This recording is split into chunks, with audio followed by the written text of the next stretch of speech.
Por que os justos sofrem? Uma pergunta que rasga o véu do tempo, ecoando desde as eras mais antigas até o âmago das nossas próprias provações. Imagine um homem íntegro e reto, temente a Deus e avesso ao mal, abençoado com tudo o que um mortal poderia desejar. Agora, visualize esse mesmo homem, Jó, despido de tudo, filhos, posses, saúde, mergulhado em um abismo de dor incompreensível. Esta não é apenas uma história antiga, é um espelho da nossa própria luta com o mistério do sofrimento e a natureza enigmática da justiça divina.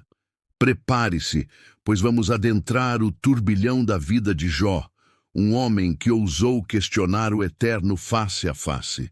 No coração da terra de Uz florescia a vida de Jó, um homem de integridade impecável, cuja piedade era notória e cuja prosperidade era o testemunho de uma vida abençoada. Pai de 7 filhos e 3 filhas, senhor de vastos rebanhos e servos leais, ele personificava a retidão recompensada.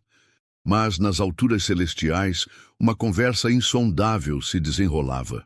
O adversário, Satanás, lançava dúvidas sobre a pureza da fé de Jó, sugerindo que sua devoção era mero interesse, uma troca pela prosperidade concedida.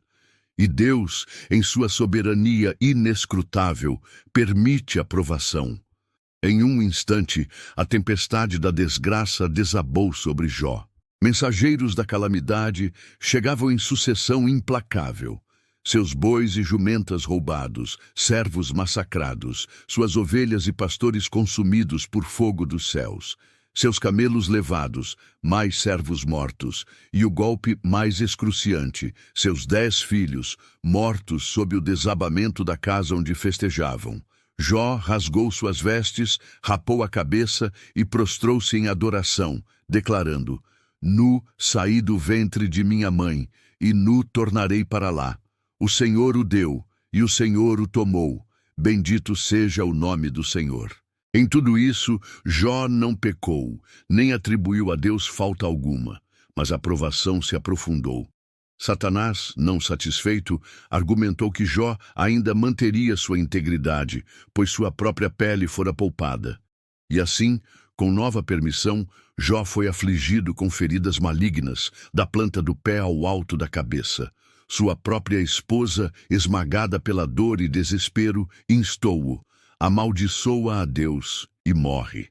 Mas Jó repreendeu-a, questionando: temos recebido o bem de Deus e não receberíamos também o mal? Sentado em cinzas, raspando suas feridas com um caco de telha, a figura de Jó encarnava a desolação absoluta. Então vieram seus 3 amigos, Elifaz, o Temanita, Bildade, o Suíta, e Zofar, o Naamatita. Ao verem sua miséria, choraram e sentaram-se com ele em silêncio por 7 dias e 7 noites, pois viam que sua dor era excessiva. Mas quando o silêncio foi quebrado, iniciou-se um ciclo de discursos tortuosos. Os amigos, aferrados a uma teologia simplista da retribuição, insistiam que Jó devia ter pecado secretamente para merecer tamanho castigo. Lembra-te, dizia Elifaz, qual é o inocente que jamais pereceu? Onde foram os retos destruídos? Eles defendiam a justiça de Deus, mas o faziam com uma lógica fria que esmagava ainda mais o espírito de Jó. Suas palavras, embora intencionadas como consolo, tornaram-se acusações, transformando amigos em algozes. Jó, em sua agonia, não aceitava essa explicação. Ele conhecia sua integridade. Seus discursos são um mar de lamentos, questionamentos e um desejo desesperado por uma audiência com o próprio Deus. Ah, se eu soubesse onde o poderia achar! Então me chegaria ao seu tribunal. Ele não nega a soberania de Deus, mas clama por justiça, por entendimento. Sua fé não era uma aceitação passiva, mas uma luta visceral, uma busca honesta em meio à escuridão. Ele amaldiçoou o dia do seu nascimento, debateu ferozmente com seus acusadores e manteve, apesar de tudo, um anseio profundo pelo divino. Eu sei que o meu Redentor vive. Ele declara em um lampejo de esperança teimosa, e que por fim se levantará sobre a terra. Após os discursos dos três amigos, surge Eliú, um jovem que até então apenas ouvira. Ele repreende tanto Jó por sua autojustificação excessiva, quanto os amigos por não terem encontrado uma resposta que verdadeiramente refutasse Jó, mas apenas o condenassem. Eliú argumenta que o sofrimento pode ser um meio de Deus instruir, purificar e proteger os homens do orgulho, chamando-os ao arrependimento e a uma maior compreensão de seus caminhos. Ele prepara o terreno para a manifestação do próprio Deus, e então, do meio de um redemoinho, o Senhor responde a Jó. Mas a resposta divina não é uma explicação forense das causas do sofrimento de Jó. Deus não entrega um dossiê detalhando as maquinações de Satanás ou os pecados ocultos de Jó, pois não havia. Em vez disso, Deus confronta Jó com a vastidão de sua sabedoria e poder, manifestos na criação e governo do universo. Onde estavas tu quando eu fundava a terra?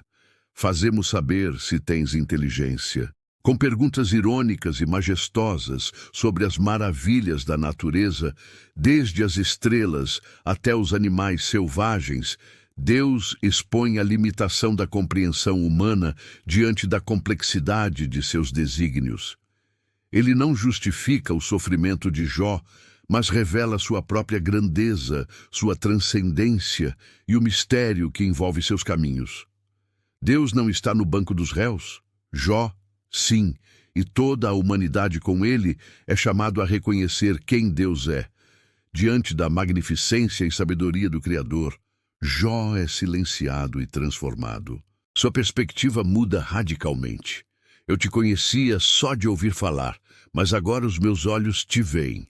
Por isso, me abomino e me arrependo no pó e na cinza. Este não é o arrependimento de quem confessa pecados que causaram seu sofrimento, mas o reconhecimento humilde de sua pequenez e da presunção de questionar a sabedoria do Altíssimo. Jó não recebe todas as respostas para seus porquês, mas encontra algo infinitamente maior. Um encontro genuíno com Deus, que transcende a necessidade de explicações. Ele descobre que a confiança em Deus não se baseia na compreensão de todos os seus atos, mas na certeza de quem Ele é. Após este encontro transformador, Deus repreende os amigos de Jó por não terem falado o que era reto a seu respeito, como fizera Jó em sua honestidade brutal.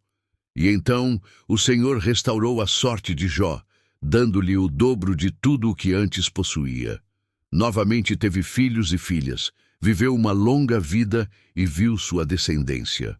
Essa restauração não é uma simples recompensa, nem a prova de que a prosperidade é sempre o sinal do favor divino.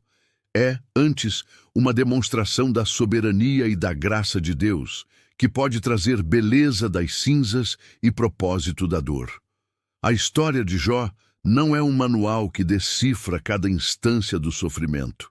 É um convite à fé em meio ao mistério, à honestidade com Deus em nossas angústias e à humildade diante de sua sabedoria insondável. Ensina-nos que mesmo quando as respostas nos escapam, a presença de Deus é suficiente. O sofrimento pode não ter uma explicação simples, mas pode nos levar a um conhecimento mais profundo e íntimo do Criador, onde a fé não é a ausência de dúvidas, mas a coragem de confiar mesmo quando não vemos o caminho. A jornada de Jó, de uma fé testada pelo fogo da aflição a uma comunhão renovada com o divino, ressoa através dos séculos. Ela nos desafia a examinar nossas próprias respostas ao sofrimento e a profundidade de nossa confiança. Se você se sente perdido em seus próprios questionamentos, se a dor parece obscurecer a face de Deus, saiba que você não está sozinho. A busca de Jó é a nossa busca. Se esta mensagem tocou seu coração, inscreva-se no canal para mais reflexões que alimentam a alma. Compartilhe este vídeo com alguém que precise ouvir sobre a esperança que resiste mesmo nas mais densas trevas. E deixe seu comentário abaixo. Qual aspecto da história de Jó mais fala a sua experiência? Que o legado de Jó inspire em nós uma fé inabalável, mesmo diante dos redemoinhos da vida.